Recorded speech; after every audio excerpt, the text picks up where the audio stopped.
कभी आपने महसूस किया है कि आप लोगों को समझने की कोशिश करते हो, लेकिन फिर भी बार-बार कंफ्यूज हो जाते हो?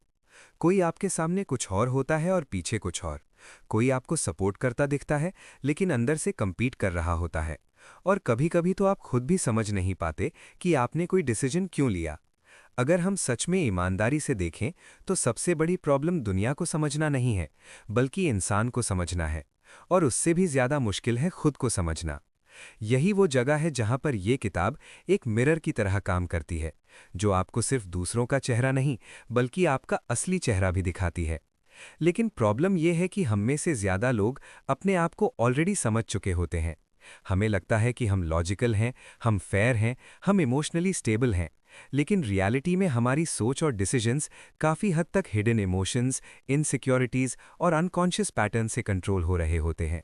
और शायद इसीलिए लाइफ में बार बार सेम टाइप के लोग मिलते हैं, सेम टाइप की प्रॉब्लम्स रिपीट होती हैं, और हम सोचते हैं कि किस्मत खराब है, जबकि असली गेम हमारी नेचर के अंदर चल रहा होता है। अगर आप अपनी लाइफ को थोड़ा रिवाइंड करो, तो आप नोटिस करोगे कि कई बार आपने किसी पर बिना वजह ट्रस्ट किया, किसी से बिना वजह इरिटेट हुए, या किसी सिचुएशन में ओवर रिएक्ट कर दिया, और बाद में सोचा कि मैंने ऐसा क्यों किया। ये क्यों ही इस किताब का स्टार्टिंग पॉइंट है। ये किताब आपको सिखाती नहीं, ये आपको एक्सपोज करती है। एक्सपोज करती है उन पैटर्न्स को जो आपको दिखे बिना आपको कंट्रोल कर रहे हैं। और जब तक आप उन्हें देख नहीं पाते, तब तक आप उनसे फ्री नहीं हो सकते।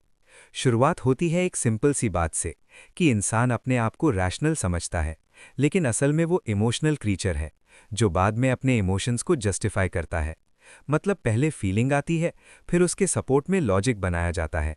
और अगर आप ध्यान से देखो, तो ये हर जगह दिखाई देता है, चाहे वो करियर डिसीजन हो, रिलेशनशिप हो, या डेली छोटी छोटी बातें। हम सोचते हैं कि हम कंट्रोल में हैं, लेकिन हमारी इमोशंस क्वाइटली स्टीयरिंग व्हील पकड़े बैठे होते हैं। और जब तक आप इस इल्यूजन को तोड़ते नहीं, तब तक आप अपनी लाइफ का डायरेक्शन कॉन्शियसली चूज नहीं कर सकते। फिर धीरे धीरे ये किताब हमें एक और गहरी बात समझाती है, कि हर इंसान के अंदर एक मास्क होता है। एक ऐसा वर्जन जो वो दुनिया को दिखाता है, और एक ऐसा जो वो खुद भी एक्सेप्ट नहीं करता। लोग अपनी इमेज को प्रोटेक्ट करते हैं, अपनी वीकनेसेस को हाइड करते हैं, और इसी प्रोसेस में वो एक रोल प्ले करते रहते हैं। और प्रॉब्लम तब होती है जब हम उनके इस मास्क को ही उनकी रियलिटी समझ लेते हैं। शायद आपके लाइफ में भी कोई ऐसा इंसान रहा होगा जो शुरू में परफेक्ट लगा हो, लेकिन वक्त के साथ उसका असली नेचर सामने आया हो, और तब आपको शॉक लगा हो। लेकिन सच ये है कि वो चेंज नहीं हुआ था, आपकी अंडरस्टैंडिंग इनकम्प्लीट थी। और ये किताब आपको ये सिखाती है कि लोगों को उनके वर्ड से नहीं, उनके पैटर्न से समझो।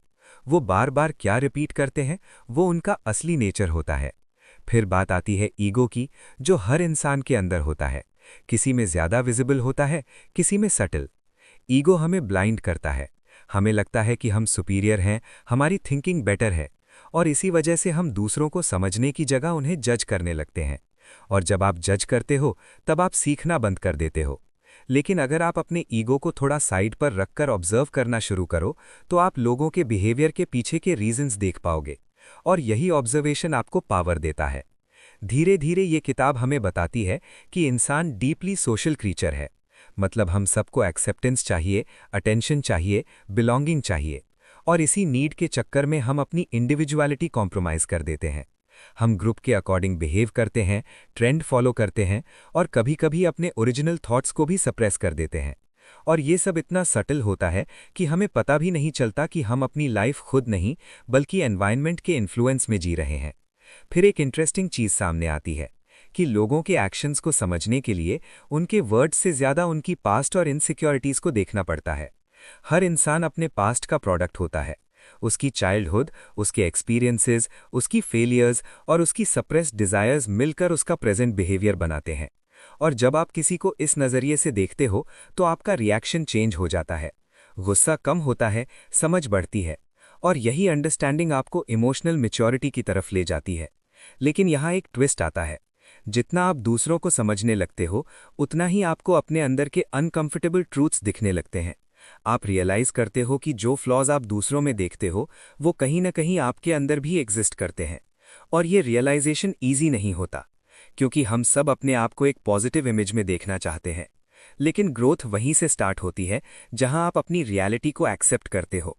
और शायद इसीलिए ये किताब सिर्फ नॉलेज नहीं देती, ये आपको चैलेंज करती है। चैलेंज करती है आपके बिलीव्स को, आपके अजम्पशंस को और आपके कंफर्ट जोन को। अगर आप इस पॉइंट तक ध्यान से आए हो तो शायद आपको फील हो रहा होगा कि बात सिर्फ दूसरों को समझने की नहीं है, बात है अपने आप को डिकोड करने की। और जब आप ये प्रोसेस स्टार्ट करते हो तो दुनिया अलग दिखने लगती है। लोग प्रिडिक्टेबल लगने लगते हैं, सिचुएशंस क्लियरर हो जाती हैं, और सबसे इंपॉर्टेंट, आप अपने रिएक्शंस को कंट्रोल कर पाते हो। लेकिन ये एक दिन में नहीं होता, ये एक अवेयरनेस का गेम है। जितना आप ऑब्जर्व करते हो उतना आप समझते हो, और जितना आप समझते हो उतना आप फ्री होते हो। और शायद यही इस सफ़र की सबसे बड़ी खूबसूरती है कि आप धीरे धीरे एक ऐसे इंसान बनने लगते हो जो रिएक्ट नहीं करता बल्कि समझकर रिस्पॉन्ड करता है। और इसी अंडरस्टैंडिंग के साथ हम अब इस किताब के हर चैप्टर के एसेंस को एक फ्लो में देखते हैं, ताकि आपको एक पूरी तस्वीर समझ आए, बिना किसी हैवी एक्सप्लेनेशन के, बस एक नेचुरल क्लैरिटी के साथ। अब जब आपने ये महसूस करना शुरू किया कि इंसान का बिहेवियर इतना सीधा और सिंपल नहीं होता जितना वो दिखाई देता है, तब ये किताब धीरे धीरे एक पूरी मैप की तरह खुलने लगती है, जिसमें हर चैप्टर एक अलग लेयर को रिवील करता है।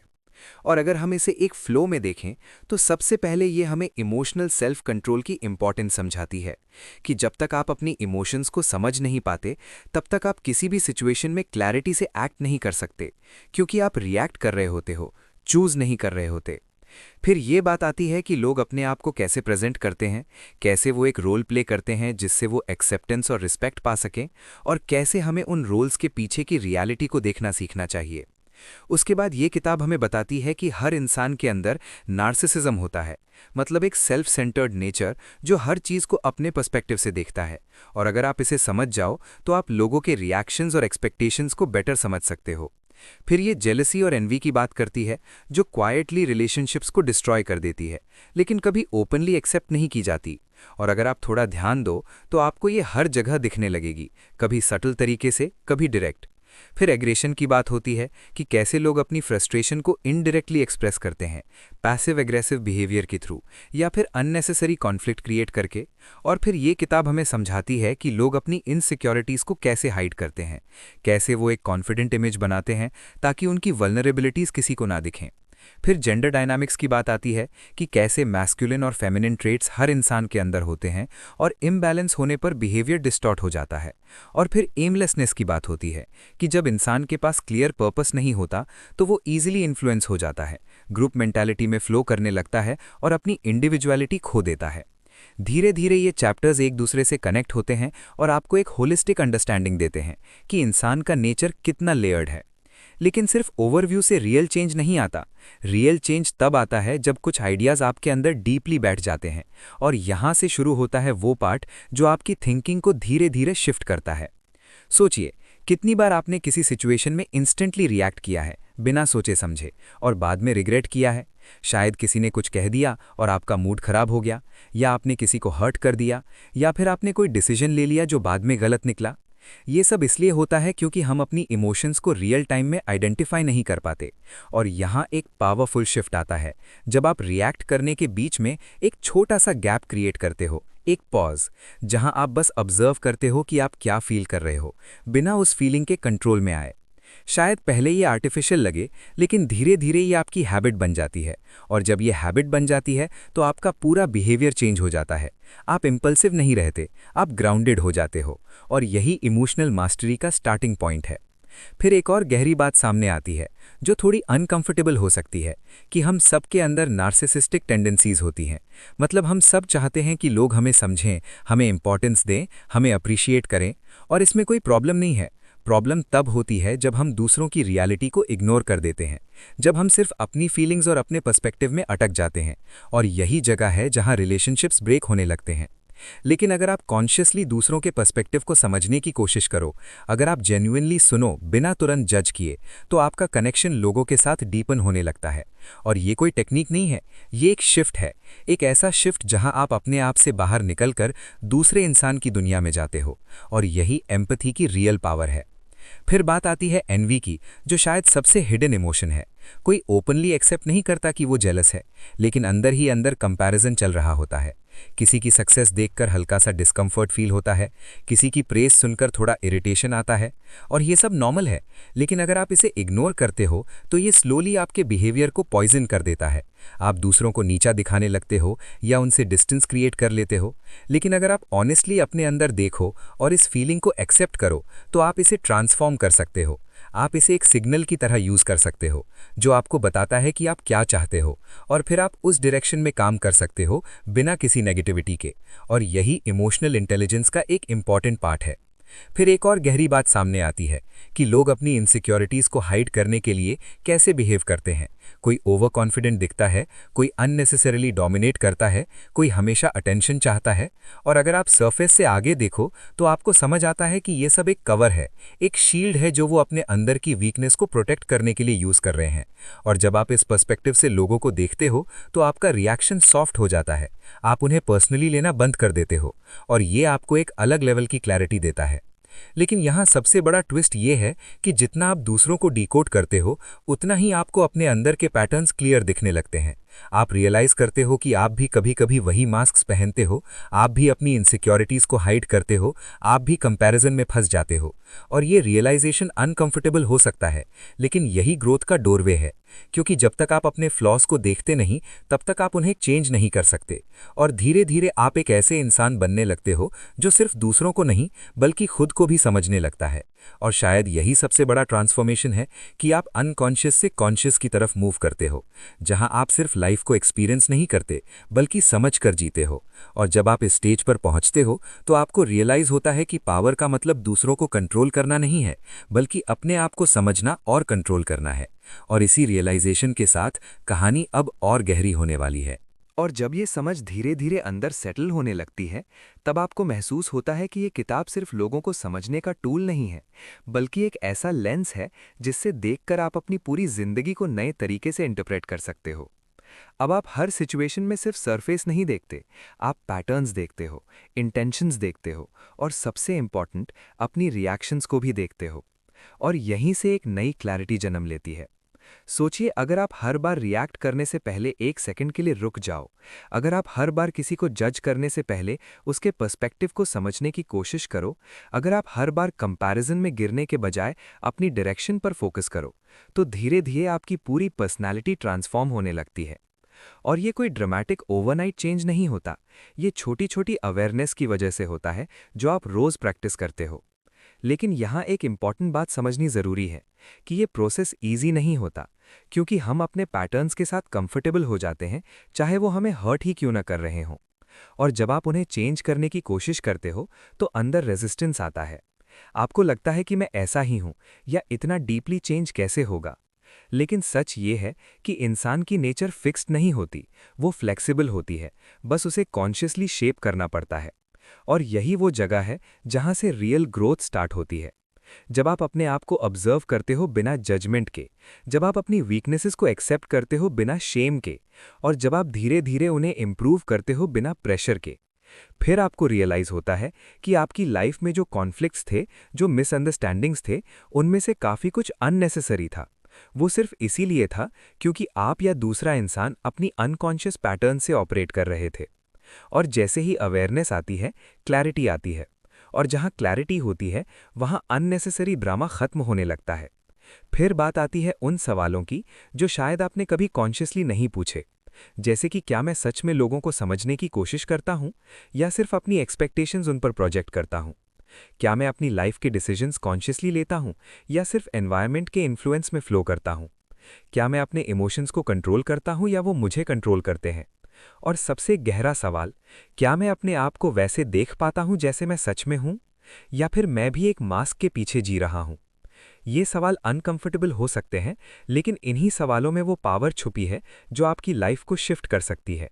क्योंकि जब आप ऑनेस्टली इनका आंसर ढूंढने लगते हो, तब आप एक नए लेवल की अवेयरनेस में एंटर करते हो। और यही अवेयरनेस आपको एक ऐसे इंसान में बदलती है जो सिर्फ रिएक्ट नहीं करता, बल्कि समझकर चूज करता है। लेकिन अब सवाल ये है कि इस अंडरस्टैंडिंग को डेली लाइफ में कैसे लाएं, क्योंकि नॉलेज तब तक वैल्यूएबल नहीं होता जब तक वो एक्शन में कन्वर्ट ना हो। तो शुरुआत बहुत सिंपल सी हो सकती है। पहला, जब भी आप किसी स्ट्रॉन्ग इमोशन को फील करो, चाहे वो गुस्सा हो, जेलसी हो या एक्साइटमेंट हो, तुरंत रिएक्ट मत करो, बस ऑब्जर्व करो। उस फीलिंग को नाम दो, समझने की कोशिश करो कि वो कहाँ से आ रही है। ये छोटा सा पॉज आपकी ज़िंदगी में बहुत बड़ा डिफरेंस क्रिएट कर सकता है। दूसरा, जब भी आप किसी के बिहेवियर को समझने की कोशिश करो, उसके वर्ड से ज़्यादा उसके पैटर्न्स पर ध्यान दो। वो बार बार क्या करता है, वही उसका रियल नेचर है। और तीसरा, हर दिन थोड़ा सा टाइम निकालकर अपने आप को रिफ्लेक्ट करो। बिना किसी जजमेंट के बस ये देखो कि आपने दिन भर में कैसे रिएक्ट किया, कहाँ आप बेटर कर सकते थे। ये प्रैक्टिस धीरे धीरे आपको अपने आप से कनेक्ट करती है। और जब आप अपने आप को समझने लगते हो, तब आप दूसरों को भी नेचुरली समझने लगते हो। और शायद यही इस पूरी जर्नी का एसेंस है कि आप एक ऐसे इंसान बन जाओ जो दुनिया को कंट्रोल करने की कोशिश नहीं करता, बल्कि अपनी अंडरस्टैंडिंग को इतना डीप बना लेता है कि दुनिया उसके लिए क्लियर हो जाती है। और अगर हम इस पूरी किताब को एक लाइन में समझें, तो शायद वो ये होगी कि इंसान की सबसे बड़ी पावर दूसरों पर नहीं, बल्कि अपने अनकॉन्शियस नेचर को समझकर उसे कॉन्शियसली शेप करने में है। और जब आप इस बात को ट्रूली फील कर लेते हो, तब आपकी लाइफ में एक अलग ही स्टेबिलिटी आ जाती है। अब आप हर सिचुएशन में लूज नहीं होते, आप सीखते हो। हर इंटरैक्शन में आप सिर्फ रिएक्ट नहीं करते, आप ऑब्जर्व करते हो। और धीरे धीरे आप एक ऐसे इंसान बन जाते हो जिसे समझना मुश्किल होता है, लेकिन जो सबको समझ लेता है। और अगर आपको ये सफ़र मीनिंगफुल लगा, तो मैं आपको ऑनेस्टली रेकमेंड करूंगा कि आप इस किताब को खुद पढ़ो, क्योंकि जो डेप्थ और नुआंस इसमें है, वो सिर्फ समरी से पूरी तरह कैप्चर नहीं हो सकती। मैंने डिस्क्रिप्शन में लिंक दिया है, जहां से आप इसे एक्सप्लोर कर सकते हो। और हो सकता है कि ये किताब आपको आपके बारे में कुछ ऐसा दिखा दे जो आपने पहले कभी नहीं देखा। और अगर आपको ऐसे ही थॉटफुल और रियल इंसाइट्स पसंद आते हैं, तो चैनल को सब्सक्राइब करना और इस वीडियो को शेयर करना मत भूलना। शायद ये किसी और के लिए भी एक नई क्लैरिटी का स्टार्ट बन जाए। बाकी मिलते हैं जल्द ही एक और ऐसे ही सफ़र में, जहां हम सिर्फ नॉलेज नहीं, बल्कि समझ की बात करेंगे।